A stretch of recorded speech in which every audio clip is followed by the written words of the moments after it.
Hello students. Today we start chapter 5 Euclid geometry. आज हम इस वीडियो में डिस्कस करेंगे आपके साथ ज्योमेट्री का विकास कैसे हुआ, कैसे ज्योमेट्री डेवलप हुई है। एट प्रेजेंट आज हम जिस ज्योमेट्री का यूज कर रहे हैं कैसे धीरे धीरे उसकी डेवलपमेंट हुई, और who is known as the father of the geometry. Geometry का जनक किसको कहा जाता है? सबसे पहले ज्योमेट्री के बारे में जिसने बहुत सारे लोगों ने काम किया है, बहुत सारी सभ्यताएं रही हैं, तो हम सभी चीजों को डिस्कस करेंगे स्टूडेंट्स आज के इस वीडियो में। सबसे पहले चैप्टर का नाम क्या है आपके? Introduction to Euclid geometry. Euclid geometry के बारे में आपको इंट्रोडक्शन देनी है इस चैप्टर में। ज्योमेट्री आप पढ़ते आ रहे हैं पिछले क्लासेस से, बट आपको आज तक ये नहीं पता कि ज्योमेट्री हम क्यों पढ़ रहे हैं, क्यों इसकी हमें जरूरत पड़ी और कैसे इसकी भिन्न भिन्न सभ्यताओं में डेवलपमेंट हुई है। तो सबसे पहले स्टूडेंट फर्स्ट जो हमारा टॉपिक होगा, ज्योमेट्री है क्या, व्हाट इज जियोमेट्री। जो आप पढ़ रहे हैं जियो प्लस मैट्रन, दो वर्ड से मिलकर बना है। ज्योमेट्री जो है ग्रीक भाषा का शब्द है, जियो प्लस मैट्रन दो शब्दों से मिलकर ज्योमेट्री वर्ड बना है। And Jio means earth. Jio stationery satellites होते हैं जैसे हमारे, जो हमारे ऑर्बिट में चक्कर लगाते हैं अर्थ के चारों तरफ, तो ऐसे ही जियो मीन्स अर्थ, जमीन, एंड मैटर्न मीन्स मेजर, यानी हम कैसे जमीन को मेजर कर सकते हैं, कैसे हम अर्थ को मेजर कर सकते हैं। उस ब्रांच ऑफ जो मैथमेटिक्स है, that branch of mathematics is known as geometry. And its origin friends, इसका ओरिजिन कहां से शुरुआत हुई ज्योमेट्री की? बहुत सारी सभ्यताएं, सिविलाइजेशन, डिफरेंट सिविलाइजेशन रही हैं, जैसे Egypt, China, Babylonia, India, Greece, Incas and etcetera. बहुत सारी सभ्यताओं में विकास हुआ है, कोई एक सभ्यता की देन नहीं है ज्योमेट्री। डिफरेंट जो सिविलाइजेशंस रही हैं उनका बहुत बड़ा रोल रहा है ज्योमेट्री में। तो फ्रेंड्स सबसे ज्यादा जो रोल रहा है वो इजिप्ट के लोगों को, जो नॉन हमारे लिए जो आज रिटर्न में ज्योमेट्री का जो प्रूफ दिए गए हैं, जो बेसिक्स दिए गए हैं, रिटर्न जो एविडेंस है, वो ज्यादातर हम मानते हैं कि इजिप्ट के लोगों ने ज्योमेट्री के ऊपर रिटर्न वर्क ज्यादा किया है। बाकी सभ्यताओं में भी, बाकी सिविलाइजेशंस ने भी बहुत सारा काम किया है, बट इजिप्ट को ज्यादा इसका क्रेडिट जाता है। एंड वहां के लोगों को जरूरत क्यों पड़ी? जैसे एक एग्जांपल लेते हैं हम, नाइल रिवर, नील नदी, longest river of the world. आप सभी जानते हैं विश्व की सबसे लंबी नदी नील नदी के रूप में जानी जाती है। And the river Nile when flooded, जब उसे बाढ़ आ जाती थी, आप सभी जानते हैं कि देखिए जो नदियों के साथ की जमीन होती है वो बहुत ज्यादा फर्टाइल होती है, उपजाऊ होती है, तो उस लैंड को लेकर झगड़ा हो जाता था। जब नाइल रिवर में फ्लड आ जाता था तो उसके ऊपर झगड़ा हो जाता था। अब वो डिमार्केशन फिर से दोबारा से उसको करनी पड़ती। लैंड्स के जो पीसेस थे जिन पे एग्रीकल्चर के लिए यूज करते थे वहां के लोग, जो इजिप्ट के लोग थे, क्योंकि सारी ही जो सिविलाइजेशंस हैं वो मोस्टली रिवर्स के किनारे पे ज्यादा डेवलप हुई है, नदियों के किनारे ही सभ्यताओं का विकास हुआ है। क्योंकि हम जानते हैं water the most precious gift of the nature, क्योंकि पानी के बिना जीवन नहीं है।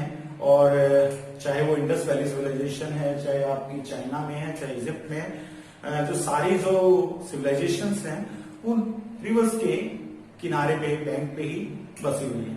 तो वहां भी नील नदी जब फ्लडेड हो जाती थी, बाढ़ आ जाती थी जब उसमें, तो वो सारे जो जमीन की जो उनके हिस्से होते थे वो मिट जाते थे। तो वहां के लोगों ने शुरुआत की लैंड को मेजर करने के लिए, टू मेजर द लैंड। क्यों जरूरत पड़ी? Necessity is the mother of the invention. बिना अगर आपको जरूरत, जब तक आपको जरूरत नहीं पड़ती है, आप कोई भी नया काम नहीं कर सकते। तो वहां के लोगों ने जो प्रॉब्लम फेस की, उसके कारण उन लोगों ने उसका एक ऑल्टरनेट निकाला, to measure the, what is the need? Here the need is to measure the land. उस लैंड को दोबारा से मेजर करने के लिए उन्होंने ज्योमेट्री का जो है वो डिफरेंट फॉर्मूलाज डिस्कवर किए। फॉर एग्जाम्पल नाइन रिवर का मैंने आपको एक एग्जाम्पल दिया है। नील नदी के किनारे जैसे इजिप्ट के जो लोग थे, उन्होंने उनके जो समस्याएं आई उसके कारण उन्होंने डेवलप किया। और इजिप्ट की पिरामिड्स मोस्ट फेमस 7 वंडर्स में से एक है पिरामिड्स ऑफ द इजिप्ट। वहां के पिरामिड्स यानी कि आप देखिए वहां की सभ्यता कितनी रिच थी, बहुत ज्यादा उन्होंने काम किया है ज्योमेट्री के ऊपर, क्योंकि पिरामिड्स, वो पिरामिड्स का एरिया निकाल सकते थे। They can calculate the area of the pyramids and pyramids होते क्या है स्टूडेंट्स, देखिए आप कई बार क्या होता है बच्चों को ये चीज पता नहीं होती। पिरामिड्स क्या होते हैं, जब आपका बेस, अगर ट्राइंगुलर पिरामिड भी हो सकता है, स्क्वायर पिरामिड भी हो सकता है, रेक्टेंगुलर पिरामिड भी हो सकता है, पेंटागोनल पिरामिड भी हो सकता है, हेक्सागोनल पिरामिड भी हो सकता है। तो उनके बेस पे डिपेंड करता है कि पिरामिड कैसा होगा। बेस डिफरेंट हो सकता है but always the lateral surface remains triangular. ये आपको ध्यान रखना है कि जो लेटरल सरफेस होंगे पिरामिड के वो हमेशा ट्राइंगुलर होंगे। और कई बार कॉम्पिटिटिव एग्जाम्स में कई बार जैसे पिरामिड और prism, what is the difference between pyramid and prism. तो पिरामिड के जो लेटरल सरफेस होते हैं वो ट्राइंगुलर होते हैं and the lateral surfaces of the prism are rectangular. This is the main difference between pyramid and a prism. ठीक है, तो यहां भी देखिए आप डिफरेंट टाइप ऑफ के पिरामिड्स उन्होंने डिस्कवर किए। Triangular pyramid, square pyramid, rectangular pyramid, और सबसे मोस्ट इंपोर्टेंट था ट्रंकेटेड पिरामिड। पहले पिरामिड एक बार आप चेक कर लीजिए, व्हाट इज पिरामिड। स्पेस में कोई पॉइंट O है, जैसे मान लीजिए मैंने ट्राइंगुलर पिरामिड बनाना है, this one is triangle ABC and O is the point in space. 3D figures हैं, 3 डायमेंशनल फिगर है ये, और O कोई पॉइंट है, इसको हम A से मिला देंगे, C से मिला दीजिए, और इधर आप B से मिला दीजिए। So this one is known as triangular pyramid. ये ट्राइंगुलर पिरामिड के नाम से जानते हैं।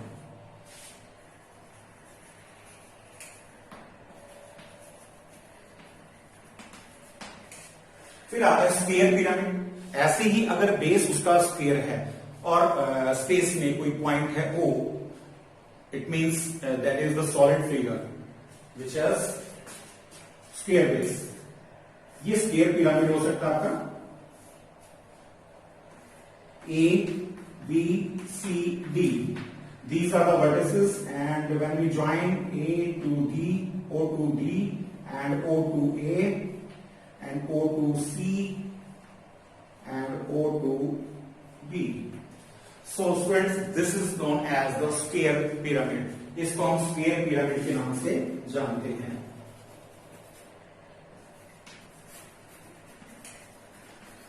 तो वो लोग यानी जो इजिप्ट के लोग थे वो स्क्वायर पिरामिड, ट्रायंगुलर पिरामिड, इनके एरियाज भी वो निकाल सकते थे। और सबसे मेन चीज जो है truncated pyramid. What is the truncated pyramid, होता क्या है स्टूडेंट्स, जब हम किसी पिरामिड को काट देते हैं, अगर मान लीजिए यहां से उसको काट दिया और यहां पे जो आपका पिरामिड बनता है इसकी ट्रंकेटेड पिरामिड, यानी जब आप बेस के पैरेलल किसी को काट देते हैं तो that is known as truncated pyramid. वो ट्रायंगुलर पिरामिड भी हो सकता है, स्क्वायर पिरामिड को भी हम काट सकते हैं, उसका एरिया भी वो कैलकुलेट कर पाते थे। यानी बहुत रिच सिविलाइजेशन रही है इजिप्ट की। मैथमेटिक्स में उनका बहुत ज्यादा कंट्रीब्यूशन रहा है, बहुत ज्यादा क्रेडिट जाता है इजिप्टियंस को जिन्होंने इसको डेवलप किया। उसके बाद आता है ग्रीक मैथमेटिशियन। फोर्थ नंबर पे फोर्थ पॉइंट हम डिस्कस करेंगे। ग्रीक मैथमेटिशियन हुए हैं थेल्स। थेल्स थ्योरम के नाम से 10th क्लास में एक मोस्ट इंपोर्टेंट थ्योरम आती है, basic proportionality theorem, that is also known as Thales theorem. So he was a great mathematician at that time.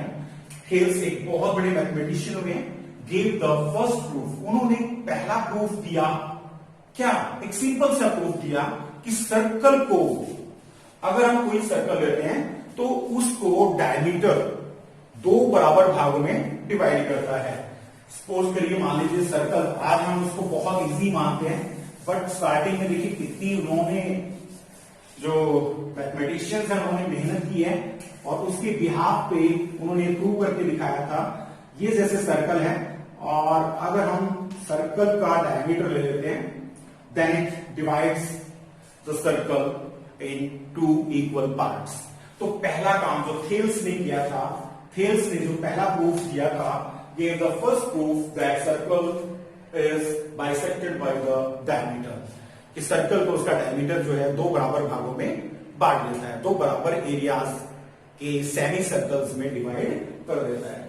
And after that Pythagoras, तो यानी कि ग्रीक के मैथमेटिशियन हुए हैं थेल्स, उन्होंने भी मैथमेटिक्स के बहुत सारा काम किया।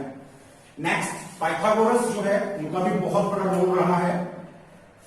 10th में एक थ्योरम आती है पाइथागोरस थ्योरम, पीछे भी जो छोटी क्लासेस में आपने यूज किया होगा, पाइथागोरस थ्योरम का एज ए प्रॉपर्टी आपने यूज किया है। लेकिन अब आप 9th और 10th क्लास में, क्योंकि अब मेच्योर हो जाते हैं बच्चे, देखिए उन्हीं चीजों को हम प्रूफ देते हैं, लॉजिक देते हैं, मैथमेटिकली उसके पीछे रीजनिंग देते हैं, तो हम उसका प्रूफ आपको, थ्योरम वो होती है जिनको हम प्रूव करके, वो स्टेटमेंट्स जिनको हम प्रूव करते हैं, these are known as the theorems. So उन्होंने पाइथागोरस ने एक थ्योरम दी थी। थेल्स के बाद पाइथागोरस ने काफी काम किया मैथमेटिक्स के ऊपर, बहुत सारी ट्रिक्स उन्होंने डेवलप की, टेक्निक्स उन्होंने डिस्कवर की, और most famous people of Thales, Thales के बहुत ही ज्यादा प्रतिभाशाली स्टूडेंट रहे हैं Pythagoras. 572 BC before Christ, Christ के जन्म से 572 ईयर्स पहले उनका जन्म हुआ था। And he discovered many geometric properties till 300 BC। अब काफी सारे मैथमेटिशियंस आए, बहुत सारे लोगों ने कंट्रीब्यूशन दिया 300 बिफोर क्राइस्ट। क्राइस्ट के जन्म से 300 वर्ष पहले तक जो काफी लोगों ने ज्योमेट्री के ऊपर काम किया, रिटन एविडेंस तो नहीं दी उन लोगों ने, लेकिन काफी सारे लोगों ने काम किया। अब जो यूक्लिड था, यूक्लिड एक मैथमेटिक्स टीचर था। स्टूडेंट्स, अलेक्जेंड्रिया एक जगह है, यूक्लिड मैथमेटिक्स टीचर था एक, यूक्लिड अलेक्जेंड्रिया इजिप्ट में एक जगह है, वहां पे मैथमेटिक्स टीचर के रूप में काम करता था जिसका नाम था यूक्लिड्स। तो Euclid's is known as the father of the geometry. Students, सबसे पहला जो एविडेंस दिया, जो रिटन प्रूफ दिया, जो रिटन रिकॉर्ड कलेक्ट किया, वो इसका क्रेडिट यूक्लिड्स को जाता है, and he is known as the father of the geometry. ये क्वेश्चंस कई बार कॉम्पिटिटिव एग्जाम्स में लिया जाता है, who is known as the father of the geometry. So that was Euclid. Euclid is known as the father of the geometry. He collected all the known जो work था mathematics के ऊपर, जो काम किया गया, उसको उसने इकट्ठा किया एंड अरेंज्ड नॉन वर्क। जो काम मैथमेटिक्स के ऊपर किया गया, उसने उस काम को इकट्ठा किया और अरेंज करके उसने उसको एक बुक का रूप दिया, famous treatise Elements, that is known as the element. Element में 13 चैप्टर्स हैं स्टूडेंट्स। तो पहली जो रिकॉर्ड है, जो पहला एविडेंस है, फर्स्ट जो रिटन बुक है, वो पहली किताब यूक्लिड ने लिखी थी जिसके 13 चैप्टर्स हैं। तो स्टूडेंट्स, बहुत सारी बातें हैं जो हम आपके साथ डिस्कस कर सकते हैं। ज्योमेट्री के बारे में आप लोगों ने पढ़ा है अब तक, लेकिन आप लोग बेसिक्स नहीं जानते हैं कि उसकी शुरुआत कैसे हुई, कहां से हुई, हम ज्योमेट्री क्यों पढ़े, क्योंकि हमारी डेली लाइफ में इनका यूज होता है। जमीन के पार्ट्स, आप प्लॉट खरीदते हैं, उसके ऊपर घर बनाते हैं, तो घरों में भी ज्योमेट्री का यूज होता है। रूम्स हैं, कैसे आप डिजाइन करते हैं, कि आर्किटेक्ट अगर वो डिजाइन करता है तो बिना ज्योमेट्री के यूज के वो भी कुछ नहीं कर सकता। सो ज्योमेट्री एक बहुत बढ़िया फील्ड है मैथमेटिक्स का, जिसमें हम एंजॉय करते हैं डिफरेंट प्रॉब्लम्स को, और उसमें सबसे बड़ी चीज ये है कि आपको जो आपका कंस्ट्रक्टिव माइंड है, जो आपका ब्रेन, कंस्ट्रक्टिव ब्रेन है, इमेजिनेशन पावर हमारी डेवलप होती है। हम इसके ज्योमेट्री को पढ़ते हैं, वो इसके पीछे लॉजिक है आपका कि हम ज्योमेट्री क्यों पढ़ें, क्योंकि इससे हमारी इमेजिनेशन पावर डेवलप होती है और हम डिफरेंट टाइप्स जो होगी हमारे डेली लाइफ में जो काम आने की चीजें होंगी वो भी हम ज्योमेट्री की हेल्प से कर पाएंगे। तो स्टूडेंट्स, इंडिया का भी बहुत बड़ा योगदान रहा है। इंडियन सिविलाइजेशन जो है उसके बारे में बहुत ब्रीफली मैं भी डिस्कस नहीं करना चाहूंगा, डिटेल में मैं एक वीडियो आपके साथ शेयर करूंगा। हमारी सभ्यता जो रही है, हम जो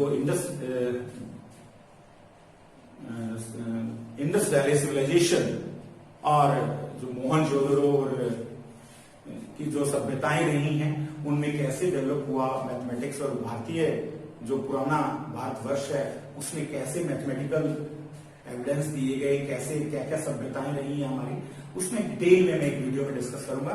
तो आज का हमारा टॉपिक था यूक्लिड ज्योमेट्री का, कि यूक्लिड ने ज्योमेट्री की डेवलपमेंट कैसे की, किन किन देश की भूमिकाएं रही हैं उसमें, सबसे ज्यादा काम मैथमेटिक्स में किन किन लोगों ने किया है, डिटेल में हमने उनके बारे में डिस्कस किया है।